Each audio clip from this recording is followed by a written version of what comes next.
शिव पुराण रुद्र संहिता।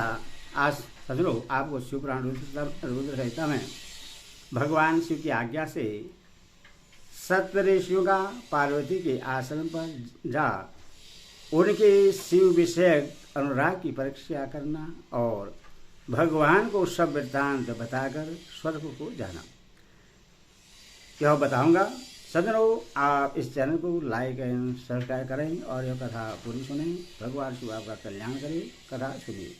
ब्रह्मा जी कहते हैं, देवताओं के अपने आश्रम में चले जाने पर पार्वती के तप की परीक्षा के लिए भगवान शंकर समाधिस्थ हो गए।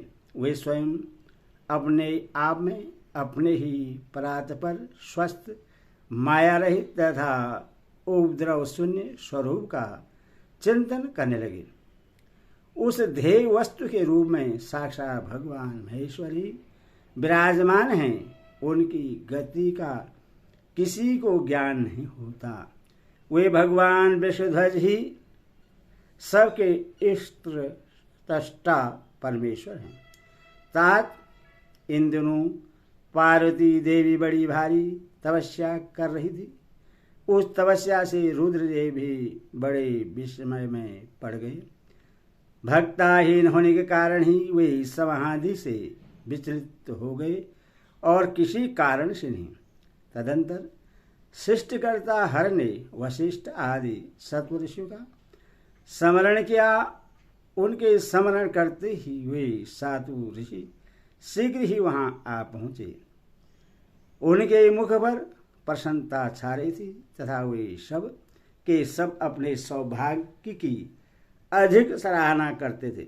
उन्हें आया देख भगवान शिव के नेत्र प्रसन्नता से प्रफुल्लित कमल के समान खिल उठे और वे हंसते हुए बोले, तात सप्तऋषियों, तुम सब लोग मेरे हितकारी तथा संपूर्ण वस्तुओं के ज्ञान में निपुण हो, अतः शीघ्र मेरी बात सुनो।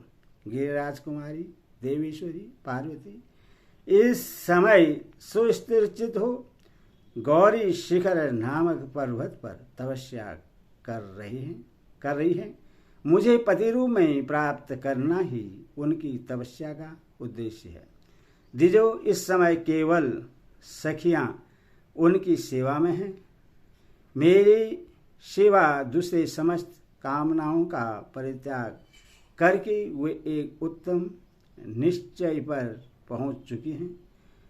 मुनिवरों, तुम सब लोग मेरी आज्ञा से वहां जाओ और प्रेमपूर्ण हृदय से उनकी दृढ़ता की परीक्षा करो।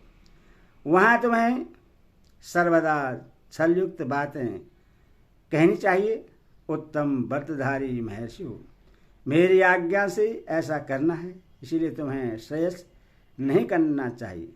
भगवान शंकर की यह आज्ञा पाकर वे साधु ऋषि तुरंत ही उस स्थान पर जा पहुंचे जहां दीप्तिमती जगन्माता पार्वती विराजमान थी। सप्तऋषियों ने वहां शिवा को तपस्या की मूर्तिमती दूसरी सिद्धि के समान देखा।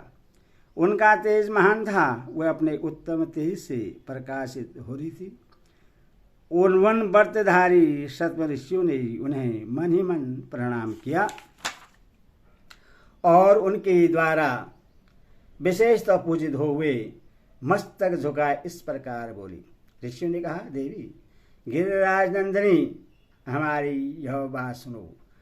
हम जानना चाहते हैं कि तुम किस लिए तपस्या करती हो तथा इसके द्वारा किस देवता को और किस फल को पाना चाहती हो। उन द्विजों के इस प्रकार पूछने पर गिरिराज कुमारी देवी शिवा ने उनके सामने अत्यंत गोपनीय होने पर भी सच्ची बात बताई। पार्वती बोली, मुनीश्वरों, आप लोग प्रसन्नतापूर्वक हृदय से मेरी बात सुने। मैंने अपनी बुद्धि से जिसका चिंतन किया है, अपना वह विचार मैं आपके सामने रखती हूँ। आप लोग मेरी असंभव बातें सुनकर मेरा उपहास करेंगे, इसीलिए उन्हें कहने में संकोच ही होता है। तथापि कहती हूँ, क्या करूँ? मेरा यह मन अत्यंत दृढ़तापूर्वक एक उत्कृष्ट कर्म के अनुष्ठान में लगा है और ऐसा करने के लिए विवश हो गया। यह पानी के ऊपर बहुत बड़ी और ऊंची दीवार खड़ी करना चाहता है। देवर्षि का उपदेश पाकर मैं भगवान रुद्र मेरे पति हूँ, इस मनोरथ को मन में लिए अत्यंत कठोर तप कर रही हूँ। मेरा मन रूपी पक्षी बिना पांख के ही हठपूर्वक आकाश में उड़ रहा है। मेरे स्वामी करुणानिधान भगवान शंकर ही उसके इस आशा की पूर्ति कर सकते हैं। पार्वती का यह वचन सुनकर वे मुनि हंस पड़े और गिरजा का सम्मान करते हुए प्रसन्नता पूर्वक छलयुक्त मिथ्या वचन बोले। ऋषि ने कहा, गिरिराज नंदिनी देवर्षि नारद व्यर्थ ही अपने को पंडित मानते हैं। उनके मन में क्रूरता भरी रहती है। आप समझदार होकर भी क्या उनके चरित्र को नहीं जानती। नारद छल कपट की बातें करते हैं और दूसरों के चित्त को मुंह में डालकर मत डालते हैं। उनकी बातें सुनने से सर्वदा हानि ही होती है। बर्मा पुत्र दक्ष के पुत्रों को नारद ने जो छलपूर्ण उपदेश दिया, उसका फल यह हुआ कि वे सब के सब अपने पिता के घर लौटकर न आ सके। यही हाल उन्होंने दक्ष के दूसरे पुत्रों का भी किया। वे भी उनके चक्कर में आकर भिखारी बन गए। विद्याधर चित्रकेतु को इन्होंने ऐसा उपदेश दिया कि उसका घर ही उजड़ गया। प्रहलाद को अपना चेला बनाकर इन्होंने हिरण्यकशिपु से बड़े बड़े दुख दिलवाए। ये सदा दूसरों की बुद्धि में भेद पैदा किया करते हैं। नारद मुनि कानों को पसंद आने वाली अपनी विद्या जिस जिसको सुना देते हैं, वही अपना घर छोड़कर तत्काल भीख मांगने लगता है।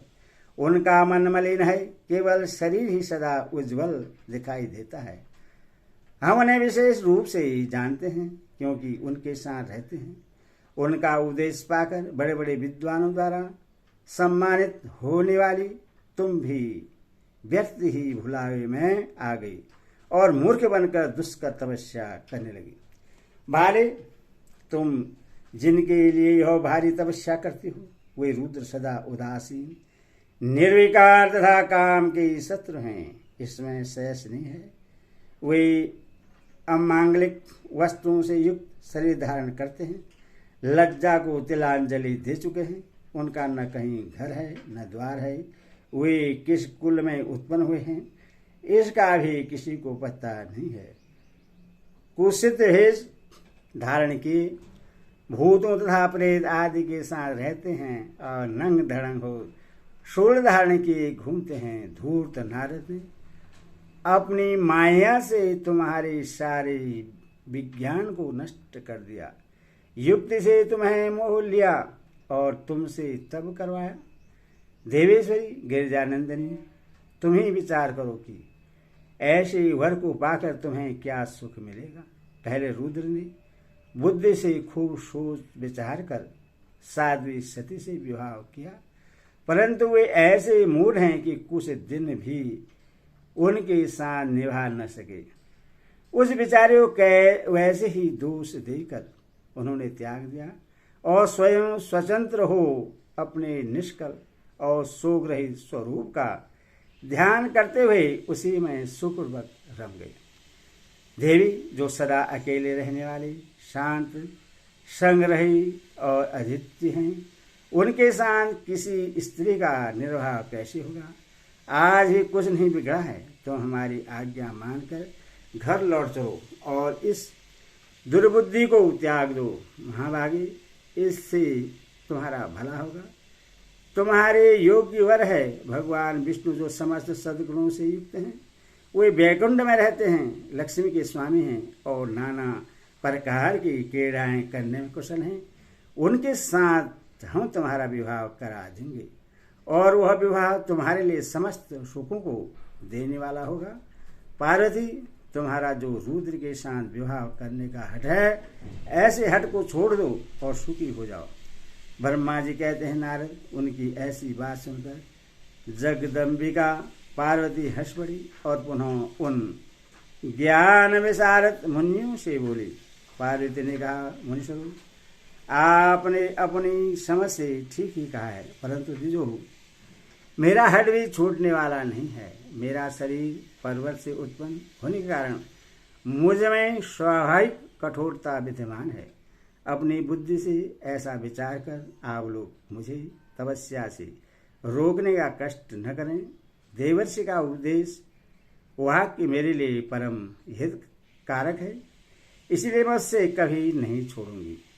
वेदवेता भी यह मानते हैं कि गुरुजनों का वचन हितकारक होता है, गुरुओं का वचन सत्य होता है। ऐसा जिनका दृढ़ विचार है, उन्हें यह लोक और परलोक में परम सुख की प्राप्ति होती है और दुख कभी नहीं होता। गुरुओं का वचन सत्य होता है, यह विचार जिनके हृदय में नहीं है, उन्हें यह लोक और परलोक में भी दुख की प्राप्ति होती है, सुख कभी नहीं मिलता। अथवा जो गुरुओं के वचन का कभी किसी तरह भी त्याग नहीं करना चाहिए। मेरा घर बसे या उजड़ जाए, मुझे तो यह हठ ही सदा सुख देने वाला है। मुनीश्वरों, आपने जो बात कही है, मैं उनका आपके कहे हुए तात्पर्य से भिन्न अर्थ समझती हूँ और उनका यहाँ संक्षेप से विवेचन प्रस्तुत करती हूँ। आपने यह ठीक कहा है कि भगवान विष्णु सद्गुणों के धाम तथा लीला विहारी हैं। साथ ही आपने सदा शिव को निर्गुण कहा है। इसमें जो कारण है वह बताया जाता है। भगवान शिव साक्षात परम ब्रह्मा हैं, अतएव निर्विकार हैं। वे केवल भक्तों के लिए शरीर धारण करते हैं, फिर भी लौकिक प्रभुता को दिखाना नहीं चाहते। अथवा परमहंसों की जो पीली गति है, उसी को भी वे धारण करते हैं, क्योंकि वे भगवान शंभु परमानंदमय हैं, इसीलिए अवधूत रूप से रहते हैं। माया लिप्त जीवों को भी कोई भूषण आदि की रुचि होती है, ब्रह्मा को नहीं। वे प्रभु गुणातीत, अजनबा, माया रहित, अलक्ष्य गति और विराट हैं। जो भगवान शंभु किसी विशेष धर्म या जाति आदि के कारण किसी पर अनुग्रह नहीं करते। मैं गुरु की कृपा से ही शिव को यथार्थ रूप से जानती हूँ। महर्षियों, यदि शिव मेरे साथ विवाह नहीं करेंगे तो मैं सदा कुमारी ही रह जाऊंगी, परंतु दूसरे के साथ विवाह नहीं करूंगी, यह मैं सत्य सत्य कहती हूँ। यदि सूर्य पश्चिम दिशा में उगने लगे, मेरु पर्वत अपने स्थान से विचलित हो जाए, अग्नि शीतलता को अपना ले तथा कमल पर्वत शिखर की शिला के ऊपर खिलने लगे, तो भी मेरा हट छूट नहीं सकता। यह मैं सच्ची बात कहती हूँ। ब्रह्मा जी कहते हैं, नारद, ऐसा कह उन मुनियों को प्रणाम करके गिरिराज कुमारी पार्वती निर्विकार चित्त से शिव का स्मरण करती हुई चुप हो गई। इस प्रकार गिरिजा के उस उत्तम निश्चय को जानकर वे सप्तऋषि भी उनकी जय जयकार करने लगे और उन्होंने पार्वती को उत्तम आशीर्वाद दिया। उन्हें गिरिजा देवी की परीक्षा करने वाले वे 7 ऋषि उनको प्रणाम करके प्रसन्नचित्त हो शीघ्र ही भगवान शिव के स्थान को चले गए।